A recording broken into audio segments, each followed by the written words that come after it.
آج کل کے رشتوں میں ایک ایسا مسئلہ بہت عام ہو گیا ہے جس پر بات کرتے ہوئے لوگ اکثر ہچکچاتے ہیں۔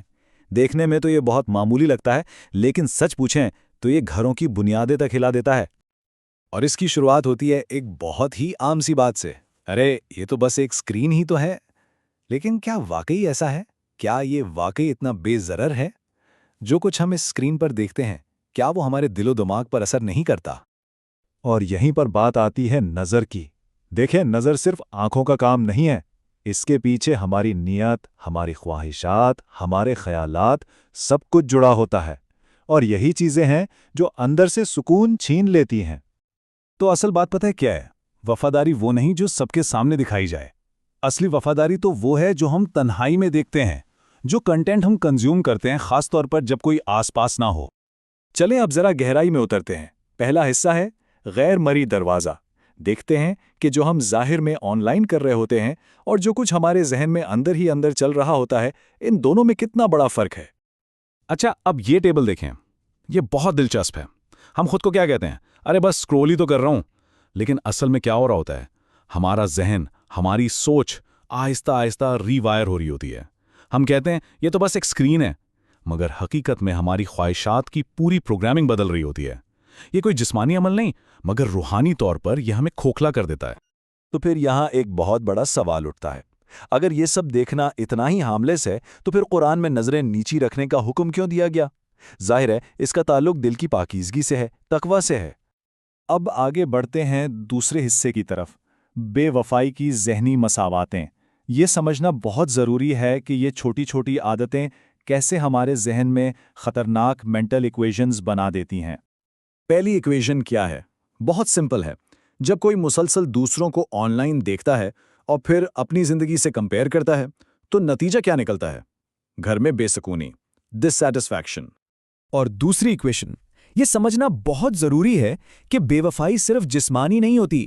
جب خفیہ چیٹ شروع ہو جائیں، سیکریسی آ جائے تو یہ ایموشنل بیٹریل ہے، یہ جذباتی بے وفائی ہے، اور یہ رشتے کی بنیاد یعنی اعتماد کو توڑ کر رکھ دیتی ہے۔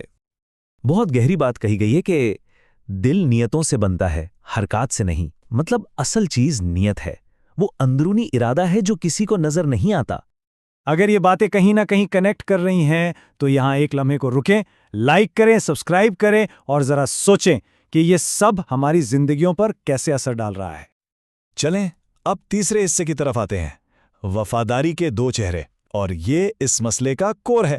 ایک وفاداری وہ ہے جو ہم سب کو دکھاتے ہیں، اور ایک وہ ہے جو ہم تنہائی میں کرتے ہیں، اور ان دونوں میں زمین آسمان کا فرق ہو سکتا ہے۔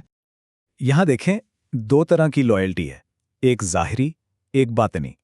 کوئی وقت پر گھر آ سکتا ہے، بل ادا کر سکتا ہے، فائنینشیل سپورٹ دے سکتا ہے، یہ سب ظاہری وفاداری ہے۔ لیکن کیا وہ تنہائی میں اپنی نظر کی حفاظت کرتا ہے؟ کیا وہ اپنی میڈیا کنزمپشن کو کنٹرول کرتا ہے؟ یہی ہے باطنی وفاداری۔ اور اصل مسئلہ تب ہوتا ہے جب ظاہری طور پر سب ٹھیک لگے مگر اندر سے وفاداری ختم ہو چکی ہو۔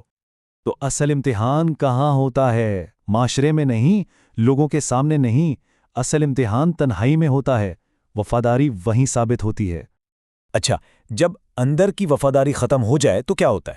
ہم چوتھے حصے میں یہی دیکھیں گے، طاقت کا غلط استعمال اور سکون کا خاتمہ۔ اس کی جگہ پھر کنٹرول اور ڈومیننس لے لیتی ہے۔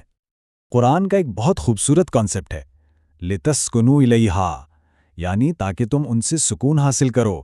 شادی کا مقصد ایک دوسرے کے لیے سکون بننا ہے، ایک دوسرے پر حاکم بننا نہیں۔ لیکن جب مائنڈ سیٹ حاکم والا بن جائے تو کیا ہوتا ہے؟ پھر شریک حیات کے ہر انتخاب کو کنٹرول کیا جاتا ہے، ان کے مشاغل، ان کا ملنا جلنا، ہر چیز پر پابندی، اور کبھی کبھی تو مذہب کو بھی اپنی مرضی کے لیے استعمال کیا جاتا ہے۔ اس سے گھر نہیں رہتا، ایک ٹینشن کی جگہ بن جاتا ہے۔ اور اس سب کی سب سے بھاری قیمت وہ بچوں کو چکانی پڑتی ہے۔ تو ہمارا پانچواں حصہ ہے خاموش خاندانی دراڑ۔ یہ جو گھر کے اندر کا تناؤ ہے نا، یہ پورے خاندان کو خاموشی سے توڑ دیتا ہے۔ سوچیں ذرا، جو بچے ایسے ماحول میں پل بڑھ رہے ہیں جہاں ایموشنل سیفٹی ہی نہیں، جہاں رشتوں کا کوئی ہیلدی رول ماڈل ہی نہیں، وہ اپنے اندر ایک انجانا خوف، ایک بے اعتمادی جذب کر لیتے ہیں، اور یہی ان کے مستقبل کی بنیاد بن جاتی ہے۔ اور یہ بات ہمیشہ یاد رکھنے والی ہے کہ بچے صرف ہماری لڑائیاں نہیں سنتے، وہ ہمارے اندر کے عدم توازن کو، امبیلنس کو محسوس کرتے ہیں اور ایبزارب کر لیتے ہیں۔ تو ٹھیک ہے، مسئلہ تو سمجھ آ گیا، اب حل کیا ہے؟ چھٹا اور آخری حصہ ہے اندر سے تعمیر نو۔ حل ایک دوسرے پر الزام لگانے میں نہیں ہے بلکہ خود کو اندر سے بدلنے میں ہے۔ تو یہ تبدیلی کیسے آئے گی؟ یہ ایک 6 اسٹیپ پروسیس ہے۔ سب سے پہلا قدم اویئرنیس، یعنی یہ جاننا کہ میں کیا کنزیوم کر رہا ہوں اور کیوں۔ دوسرا ریفلیکشن، یعنی غور کرنا کہ اس عادت کے پیچھے میری سوچ کیا ہے۔ تیسرا ریفریمنگ، یعنی اس سوچ کو بدلنے کی کوشش کرنا۔ چوتھا ریپلیسمنٹ، یعنی غلط کانٹینٹ کی جگہ کوئی صحت مند متبادل لانا۔ پانچواں کنسسٹنسی، یعنی روزانہ چھوٹے چھوٹے سٹیپس لینا، خود پر قابو پانے کی مشق کرنا۔ اور چھٹا سب سے اہم اکاؤنٹیبلٹی، یہ احساس کہ اصل جواب دہی اللہ کے سامنے ہے۔ یہ کوئی دکھاوا نہیں، یہ اپنی سوچ کو اندر سے دوبارہ بنانے کا عمل ہے۔ تو کی ٹیک اوے کیا ہے؟ یہی کہ تبدیلی باہر سے مسلط نہیں کی جا سکتی، یہ اندر سے غور و فکر سے تعمیر کی جاتی ہے۔ اور آخر میں یہ بات کہ تقویٰ دوسروں کو کنٹرول کرنے کا نام نہیں ہے، تقویٰ تو سیلف ریسٹرینٹ کا نام ہے، خود پر قابو پانے کا نام ہے۔ اگر کوئی ان مسائل سے اپنی زندگی میں سٹرگل کر رہا ہے تو یاد رکھیں کہ مدد موجود ہے۔ آپ اس نمبر پر رابطہ کر سکتے ہیں یا ای میل کر سکتے ہیں۔ اگر یہ گفتگو اہم لگی ہو تو اسے لائک کریں، شیئر کریں اور سبسکرائب کریں، اور اگر آپ کو ان مسائل پر مزید رہنمائی کی ضرورت ہو تو آپ انرول اور رجسٹر بھی کر سکتے ہیں۔ آخر میں بس ایک چھوٹی سی وضاحت، یہ مواد صوبیہ نے AI کی مدد سے تیار کیا ہے۔ اس کا مقصد کسی پر الزام لگانا نہیں بلکہ اصلاح کی نیت سے سوچنے کی دعوت دینا ہے۔